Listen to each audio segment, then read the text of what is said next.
दोस्तों, एक के बाद एक बेहद बुरी खबरें भारतीय जनता पार्टी के लिए निकलकर सामने आ रही हैं। एक तरफ देखिए, दिल्ली में मोदी और शाह दोनों लगे थे एक एक कर विपक्षी पार्टी के नेताओं को जेल में ठूसा जाए। हेमंत सोरेन, उनके बाद अरविंद केजरीवाल, पहले संजय सिंह और अरविंद केजरीवाल उसके बाद जेल की सलाखों से बाहर आ गए, जमानत पर बाहर आए, जिसने मोदी और शाह को बड़ा टेंशन में डाल दिया है। लेकिन अब बारी है आखिरी 2 चरणों में उत्तर प्रदेश में होने जा रहे चुनाव के बीच योगी आदित्यनाथ की टेंशन की, क्योंकि इस बार कोई और नहीं, समाजवादी पार्टी के कद्दावर नेता आजम खान जेल की सलाखों से बाहर आ सकते हैं। जी हां, इस वक्त की बड़ी खबर बता रहा हूं। आजम खान को इलाहाबाद हाईकोर्ट ने जमानत दे दी है, और यही नहीं, उनकी 7 साल की जो सजा रामपुर कोर्ट ने सुनाई थी उस पर रोक लगा दी है। इस वक्त की बहुत बड़ी खबर आपको बता रहा हूं।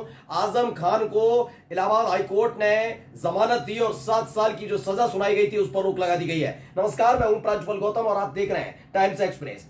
आजम खान पहली बार नहीं, इससे पहले बार भी बेटे, उनकी पत्नी तंजीम फातिमा और आजम खान सबको जेल में भेजा गया था। किस तरह से उनके खिलाफ एक एक मामले दर्ज किए गए थे, और एक बार तो हालत ये हो गई थी कि कोर्ट ने ही टिप्पणी कर दी थी कि साफ पता लग रहा है जिस तरह के मामले आजम खान के खिलाफ दर्ज किए जा रहे हैं, गाय चोरी, भैंस चोरी, बकरी चोरी, किताब चोरी, बिजली चोरी, इस तरह के मामले दर्ज किए गए थे। 100 से ज्यादा मामले तक दर्ज कर लिए गए थे एक वक्त में। और जब कोर्ट में सुनवाई हुई थी तो कोर्ट की तरफ से टिप्पणी की गई थी, ये मामले देखकर साफ पता लग रहा है कि नहीं चाहती सरकार कि आजम खान जेल की सलाखों से बाहर आए, यानी कि योगी आदित्यनाथ की वो प्लानिंग अदालत में खुल गई थी। लेकिन इन सब के बीच पिछले ही साल यानी साल 2023 में आजम खान को उनके बेटे अब्दुल्ला आजम के जन्म प्रमाण पत्र के मामले में को लेकर जिसे फर्जी बताया गया और उसके बाद सजा सुनाई गई थी। और अब खबर है आजम खान को जमानत मिल गई है। खबर पड़ी है, बहुत बड़ी खबर, आज तक ने जो खबर छापी है, आजम खान, पत्नी तंजीम और बेटे अब्दुल्ला आजम को बड़ी राहत, फर्जी जन्म प्रमाण पत्र मामले में हाईकोर्ट ने दी जमानत। ये इस वक्त की बड़ी खबर है। जो अब्दुल्ला आजम की फर्जी जन्म प्रमाण पत्र का मामला था, जिसको लेकर रामपुर कोर्ट ने पिछली साल उन्हें न केवल सजा सुनाई थी, यानी 7 साल की सजा तीनों को, अब्दुल्ला आजम, तंजीम फातिमा और आजम खान को सुनाई गई थी, और उसके बाद जेल भेज दिया गया था। अब उनको इस मामले में जमानत मिल चुकी है। क्या लिखा हुआ है ये पढ़कर पहले आपको बता देता हूं। समाजवादी पार्टी के कद्दावर नेता और यूपी के पूर्व मंत्री आजम खान को इलाहाबाद हाईकोर्ट से बड़ी राहत मिली है। कोर्ट ने अब्दुल्ला आजम के फर्जी जन्म प्रमाण पत्र मामले में आजम खान, उनकी पत्नी तंजीम फातिमा और बेटे अब्दुल्ला आजम को बड़ी राहत देते हुए जमानत दे दी है। इसके साथ ही आजम खान की सजा पर भी रोक लगाई है। सोचिए, इसके बाद अब सजा पर रोक लगा दी गई है, यानी कि जो कुछ किया गया, जैसे तथ्य प्रस्तुत किए गए रामपुर कोर्ट के सामने, उसे लेकर इलाहाबाद हाई कोर्ट का यह फैसला अपने आप में बताता है कि कैसे एक एक करके परतें चुनाव के दौरान ही खुल रही है। यानी 4 जून से पहले पूरी तरह से बीजेपी एक्सपोज होने जा रही है। सिर्फ मोदी शाह नहीं, योगी आदित्यनाथ ने किस तरीके से ये सब किया हुआ होगा, ये सब किया गया, ये सब खुल रहा है। इलाहाबाद हाईकोर्ट का ये फैसला बीजेपी के लिए किसी करारे झटके से कम नहीं है, और वो भी ऐसे वक्त में जब 2 चरणों का मतदान, वोटिंग होना बाकी है। ऐसे में अगर मानकर चलिए आजम खान आते हैं जेल से बाहर, तो बहुत बड़ी आफत होगी। फिलहाल माना जा रहा है आजम खान अभी जेल से बाहर नहीं आ पाएंगे, क्योंकि 2 और मामले हैं उनके खिलाफ जिनमें उन्हें सजा हो चुकी है, इसलिए उनमें भी जमानत लेनी होगी। लेकिन फिलहाल अभी आजम खान जेल की सलाखों से बाहर नहीं आ रहा है। लेकिन इस मामले में आजम खान को न केवल जमानत देना, बल्कि ये कह देना कि 7 साल की जो सजा रामपुर कोर्ट ने सुनाई है उसे रद्द किया जाए, या मतलब उसे स्थगित किया जाए, रद्द नहीं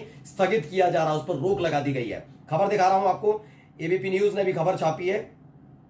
और क्या लिखा है, एबीपी न्यूज ने लिखा है कि आजम खान को इलाहाबाद हाईकोर्ट से बड़ी राहत, 7 साल की सजा पर रोक।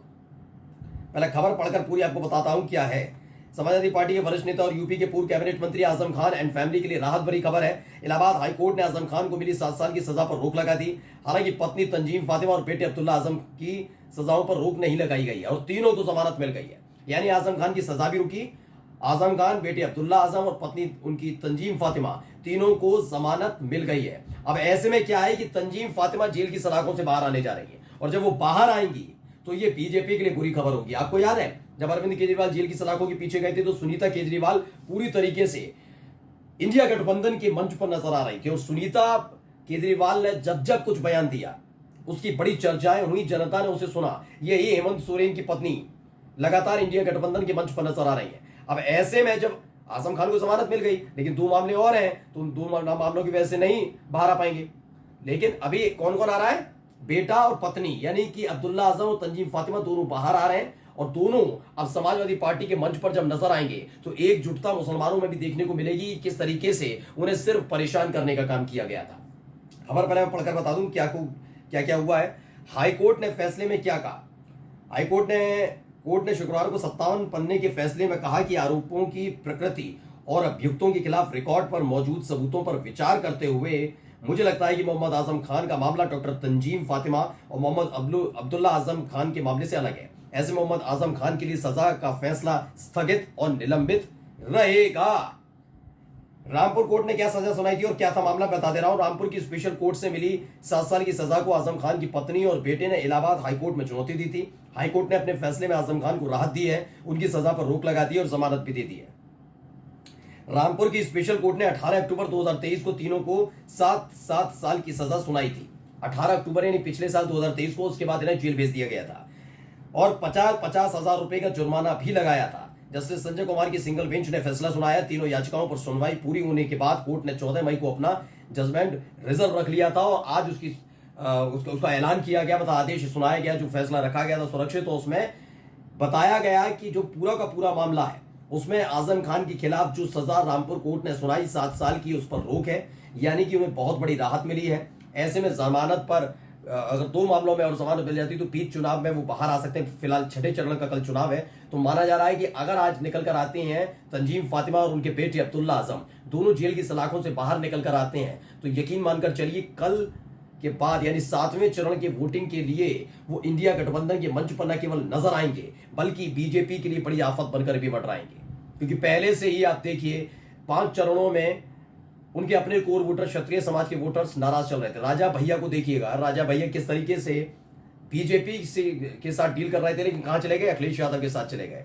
अब ऐसे में पश्चिमी उत्तर प्रदेश का चुनाव खत्म होने के बावजूद आजम खान की मौजूदगी, आजम खान के परिवार की जेल से बाहर आना, जमानत पर बाहर आना, प्रचार करते हुए नजर आना, ये एक नई मुसीबत बीजेपी के लिए हो सकता है। क्योंकि आप अगर ये देखते हैं कि केवल आजम खान पश्चिमी उत्तर प्रदेश में प्रभावी, ऐसा नहीं है। आजम खान उत्तर प्रदेश में, चाहे वो पूर्वांचल हो या पश्चिम की बात करें, आजम खान को सुनना बहुत लोग पसंद करते हैं। आजम खान की भाषा शैली आजम खान के, लेकिन उनके साथ जो हुआ है उसे न केवल मुस्लिम वर्ग बल्कि उनके अपने समर्थकों के साथ साथ हिंदू समाज से भी जुड़े हुए ऐसे लोग हैं जो उनके समर्थक हैं, वो भी मानते हैं कि उन्हें साजिश के तहत फंसाया गया है। यानी जो काम आज से 3-4 साल पहले शुरू किया गया था योगी आदित्यनाथ की सरकार की तरफ से आजम खान की हस्ती को मिटाने के लिए, राजनीति को खत्म करने के लिए, सियासत को जमींदोज करने के लिए, अब उसकी उल्टी गिनती शुरू हो गई है। आजम खान को एक के बाद एक मामलों में जमानत मिल रही है, सजा पर रोक लग रही है और ये एक्सपोज हो रही है कि किस तरीके से सरकार ने खुंदस निकालने के लिए आजम खान का इस्तेमाल किया। नमस्कार।